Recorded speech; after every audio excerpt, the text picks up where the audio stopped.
Hey folks, my guest today is Palash. He's the CEO and co-founder of Goldcast. It helps B2B marketers throw events that drive pipeline. Their long-term goal is to become the Marketo for B2B events, helping enterprises deliver, scale, and measure events that drive revenue in an integrated platform purpose-built for B2B marketing and sales teams. Palash, you ready to take us to the top? Yeah, I am All Nathan. right. Excited.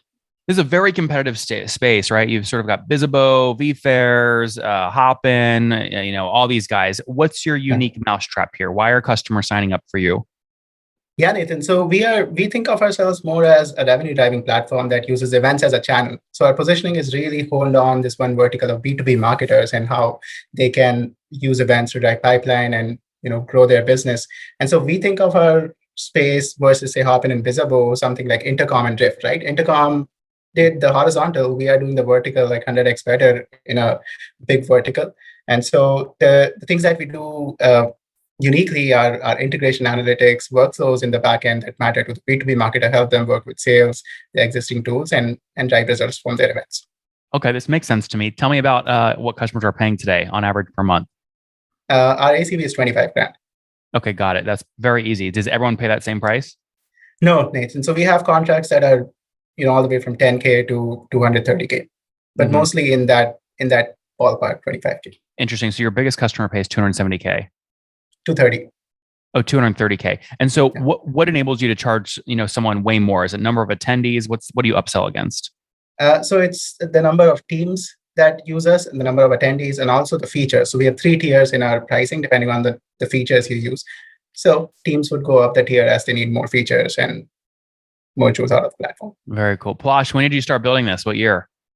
So we started in the summers of 2020, May of 2020. 2020, the middle of COVID. All right. So you get your first customer. How many customers are you serving today? 110. 110. Okay, holy mackerel. So, can I take 110 times 2,000 average ARPU? You're doing about $230,000 a month in MRR. A little north of that. Oh, north of 230. Okay, so like 240, 250. Yeah. This is incredible growth. So you've gone from nothing to almost $3 million run rate in under 24 months. Yeah. So we launched only in Jan of 21, Nathan. So okay, so we'll give you a little more credit in 18 months then, huh? Yeah. Okay. So, look, by the way, I think this is just a great lesson. Founders always think, I've got to have a brand new, super unique idea no one's ever done. You said, you know what? Events are hot. Let's just do it for a very specific use case and look at what you're building. It's incredible. Thanks, Nathan. Thanks a lot. All right. So you're doing $250,000 a month today in revenue. Do you remember what you were doing last April? Last April was our just end of first quarter. So we were at 400K at that time. 400K? Annual ARR. So that would be got like it. 30K MRR.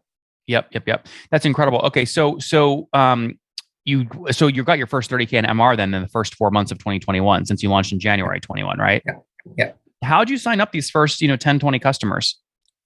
So Nathan, the first 10, 20 customers were really through a lot of growth hacking. So me and my co-founder would reach out to the CEOs and CMOs asking for advice and talking about our view on the market.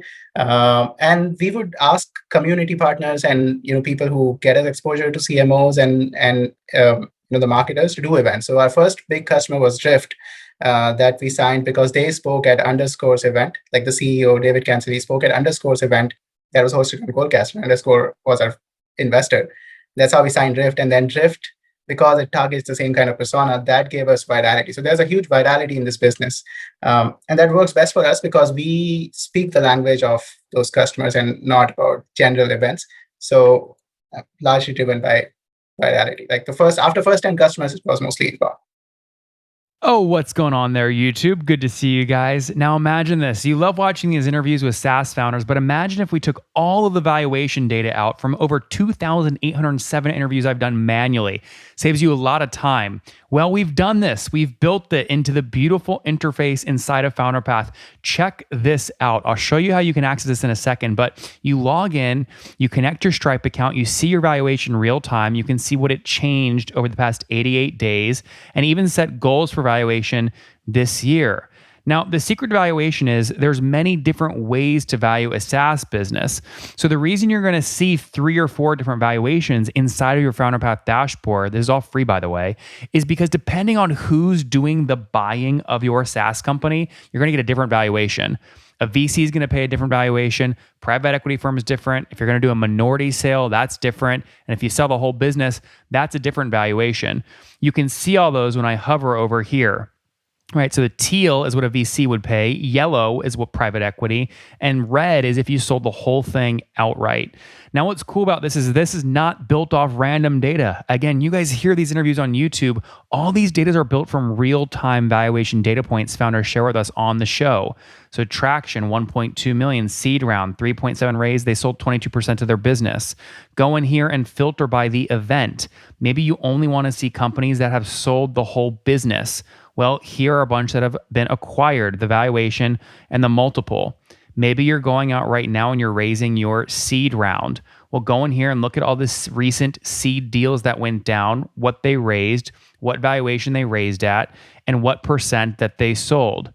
There's never been a larger data set of SaaS valuations than what you can get now inside of Founder Path, and we're thrilled to bring it to you. All right, we're going to go back to the YouTube video here in a second, but if you want to check this tool out, if you want to jump in and sign up, you can check it out for free to get your valuation at this link, founderpath.com/products/valuations. Or if you go to founderpath.com and hover over products, click on get your valuation here and go ahead and sign up to give it a whirl. Again, all that valuation data live right inside the platform. I hope to see you there. All right, let's jump back into the interview. Yeah, that makes a ton of sense. Okay, you mentioned a fundraise. So how much have you raised to date? 11 million. Okay, and when was the last round? Last round was May of last year. Okay, and how much was that for? That was 9.8 mil. 9.8. Okay, and so was that your seed or Series A or what? We call it the seed just because the stage we were at that time. Okay, got it. So 9.8 seed round. And what valuation did you raise at? We are in the middle of a fundraising, so I cannot disclose that number. Why does the fact that you're currently, the current people looking at you are going to ask for the last round valuation, right? So why does that mean you can't talk about the last valuation? Okay. Or a range. Yeah, it was 40 to 50. Okay, 40 to 50 pre-money. Post. Okay, got it. 40 to 50 post. That is a massive, as you know, valuation multiple because you're doing 400K in ARR at the time, right? Yeah. So, you got effectively 100x multiple. Does that make you nervous about growing into that? So Nathan, at that time didn't know because we had a super strong pipeline. We still have. So we knew that we'll get to like 2.5. That's what we projected in our numbers, like 2.5 end of year. And so that way the multiple wasn't looking that crazy. But yeah, I'm mindful of crazy valuations as we go. Do you just, look, you can also just say, I know it's frothy. I don't care. I'm going for it all. I don't care about dilution. I'm going to raise as much as I can at the highest valuation possible and see what happens. No, so I would love to say that, but I don't subscribe to that, Ethan. I've seen enough of that picture play out. So I'm more of a more sensible guy in that respect. So you did the 9.8 seed last year, and then you raised some more, what, in 2020? That was in summer of 2020, yeah. But before you said though you raised 11 million to date. When was your first round? Yeah. So the first round was actually in 2020, June of 2020. That was a 1.5 million round. Okay, 1.5. So you did. You started in 2020, not 2021. Yes. You just didn't have customers until 2021. Yeah. But by the way, that's just for all you guys listening. That's a great trick a lot of founders use. They'll just move their start date to more recently, so the growth sounds way more impressive. But nothing wrong with that. Nothing wrong. I get it. It's all a game. I get it. All right, but you raised 1.5 pre-seed in 2020, and most folk. What was that, like a 10 million cap, something like that? Yeah. Okay, and was that on a note or was it priced round? That was a note. So that's more impressive. You raised basically with no revenue, right? So why did people trust you when you said we're raising a 10 million valuation? How did you convince people to say yes? Nathan, we had a unique insight in the idea, unique, but I would say a very strong point of view on how this would pan out and where the market would evolve. And we showed a lot of commitment at that time. Our team was strong, had background in MarTech and events. We dropped out of business school to go after this opportunity. So that gave confidence to people that, okay, it's worth that kind of bet. How many co-founders? 3. Okay. And did you guys just say 33, 33, 33 at the beginning or what? Sort of, yeah. Okay. Well, I guess let me ask you a question. A lot of people, in my opinion, founders at the beginning, they're lazy. They don't want to have tough conversations. So they split it evenly, right? If you have a tough conversation, usually someone ends up with a little more, a little less. So what kinds of, here's my question. What kinds of things, the three of you talking on day one, made you guys give maybe somebody more or somebody less? So Nathan, in our case, it was actually a little straightforward because the two of us had started working on ideas since we got into business school in 2019. So the day we landed in Boston, we started thinking ideas, and a third co-founder, he joined a little late. So by the time the idea was already fleshed out, we were already in the middle of a fundraise. Okay, so this was like something like I'm like 40%, 40%, 20% before investors came in, something like that. A little better than that. Yeah. Okay, a little better for you or him? No, for him. Okay, so like 35, 35, 30, something like that. Yeah. Or what? Yeah. Okay. Very cool. All right. And then obviously you're raising, right? So you're getting dilution, obviously, but you're also scaling nicely. What enabled you? You mentioned virality, right? So, I mean, is that really what it was to go from 10 to 110 customers? Yeah, exactly. Most of our customers, like we did some math recently, like 90% of our customers we close are people who attended an event before talking to sales. Mostly 2 events on Goldcast. Yep. Interesting. And now you're raising capital today. How much are you targeting? We are targeting 20. And what, on like 100 or something? We don't know, Nathan. I won't force you to say that one since you're negotiating right now. But let me ask you, why do you need 20? Why is this a hard thing to build? Why do you need that much money? So Nathan, I think most of this investment is going to build like a real sales and go-to-market team. So most of like this 2.5 mil was closed between me and Kishore, my co-founder, and we have a sales team which is kicking right now, but still early days for us. So we want to build a repeatable go-to-market motion, which is also not impacted by seasonality. So our last year's revenue also looks sinusoidal because we were largely reliant on events happening and then people discovering us. So we want to build a more sustainable, not sustainable, but smooth go-to-market motion. So it's going to go to sales and marketing. And how many folks are on the team today full time? Nathan, we have 80 people, 45 in India and 35 in the US. 45 in India are all engineers and some marketing. Which Pune, Chennai, Bangalore? It's actually distributed in India. So we have only 10 people in what you would call tier 1 cities. The rest, everyone is in their homes. Tell me how you built that. I mean, I know a lot of SaaS companies now have great, very talented teams in India, but how did you build that team in India? Background, Nathan. So I did product management for 2 years at one of the largest tech companies in India. So I had a good network in Mobi. Okay. So I was in Mobi. I built a good network. I did my undergrad at a good school in India, so I had a network from there. So it was just a lot of network recruiting at least for the first 10, 15 people. It's amazing. Okay, and mainly engineers? Yes. Okay. All right. So 80 on the team. And how many folks are on the sales team today? Sales team is 12 people right now. 12. Do you have anyone that carries a quota yet? Yeah. We have 6 AEs now, but all joined in the last 2 to 3 months. Yeah. So tell me about that, right? A lot of founders, they have difficulty deciding what comp package to give their first quota carrying sales hires. How'd you structure it? So Nathan, ours is actually typical of what you would see in this kind of stage. Typically, like their OTE would be, or their quota would be like 4 to 5x of the OTE. So what do you have quota set at right now for an AE once they're fully ramped? Fully ramped, we consider right now our time is like 4 to 5 months for fully ramped, and after that it's between 800 to $1 million to 1.2 million. Okay, got it. So you want them closing on average about $1 million in new ARR per year. Yeah. Okay, interesting. Now, obviously, no one's fully ramped up yet, right? Because you just hired how many? So you said you hired 12 people in the last 3 months on the sales team. Not everyone, but most of the AEs, yes, in the last 3 months. How many are quota carrying? Also, out of the 12 people, there are 6 PDRs and 6 AEs. 6 AEs all carry quota. I see. Okay. And so is it a 1-to-1 ratio, 1 BDR to 1 AE? Yes. And how do you split up which leads, which AEs get? So right now they are split by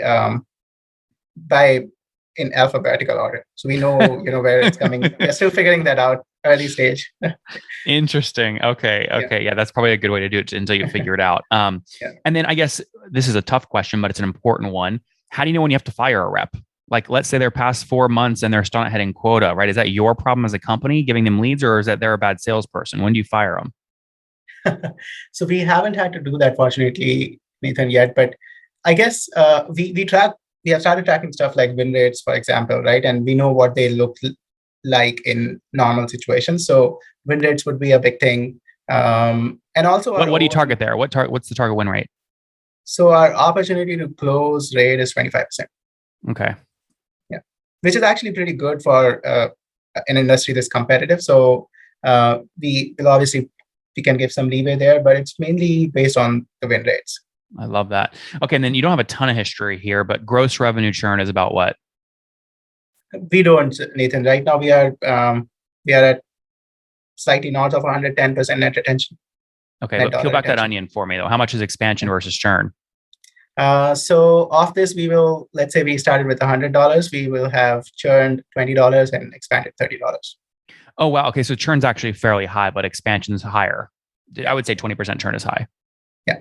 Okay, but that makes sense. 20 and 30. Now, what's the most effective thing that your sales reps are upselling? Is it number of seats? Is it features? Is it some utility-based metric?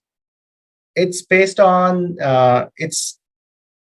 it's based on the number of attendees that they get. So obviously choosing the right tier for your company is one thing, but the number of attendees.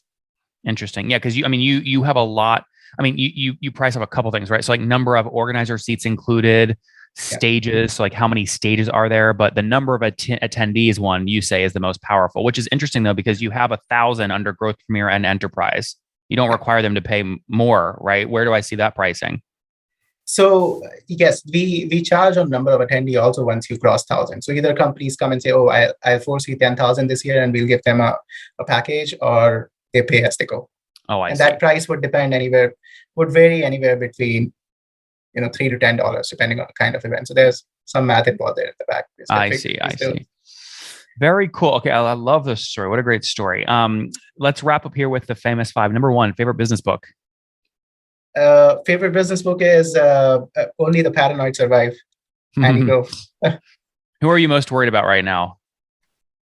Most worried about right now is you mean who or what? Sorry. You answer. It could be a person or a what.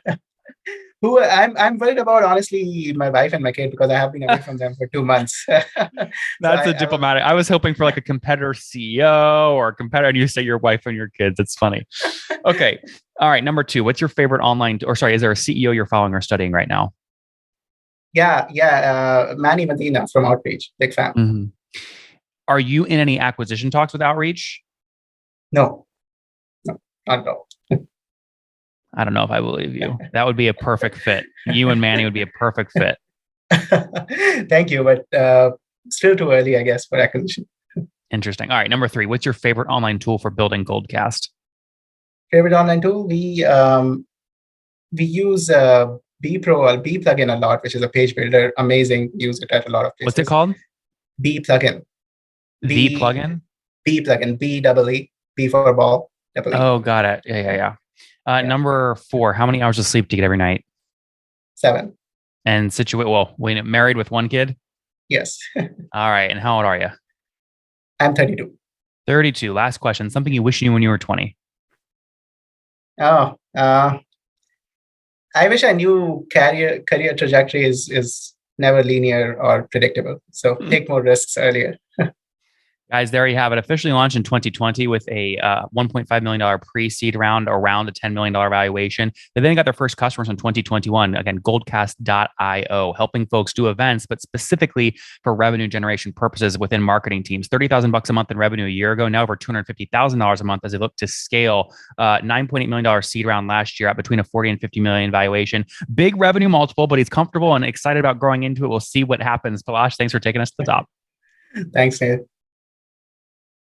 One more thing before you go. We have a brand new show every Thursday at 1 p.m. Central. It's called Shark Tank for SaaS. We call it Deal or Bust. One founder comes on, 3 hungry buyers. They try and do a deal live, and the founder shares back-end dashboards, their expenses, their revenue, ARPU, CAC, LTV, you name it, they share it. And the buyers try and make a deal live. It is fun to watch every Thursday, 1 p.m. Central. Additionally, remember, these recorded founder interviews go live. We release them here on YouTube every day at 2 p.m. Central. To make sure you don't miss any of that, make sure you click the subscribe button below here on YouTube, the big red button, and then click the little bell notification to make sure you get notifications when we do go live. I wouldn't want you to miss breaking news in the SaaS world, whether it's an acquisition, a big fundraise, a big sale, a big profitability statement, or something else. I don't want you to miss it. Additionally, if you want to take this conversation deeper and further, we have by far the largest private Slack community for B2B SaaS founders. You want to get in there. We've probably talked about your tool if you're running a company or your firm if you're investing. You can go in there and quickly search and see what people are saying. Sign up for that at nathanlatka.com/Slack. In the meantime, I'm hanging out with you here on YouTube. I'll be in the comments for the next 30 minutes. Feel free to let me know what you thought about this episode. And if you enjoyed it, click the thumbs up. We get a lot of haters that are mad at how aggressive I am on these shows, but I do it so that we can all learn. We have to counter those people. We got to push them away. Click the thumbs up below to counter them and know that I appreciate your guys' support. All right, I'll be in the comments. See ya.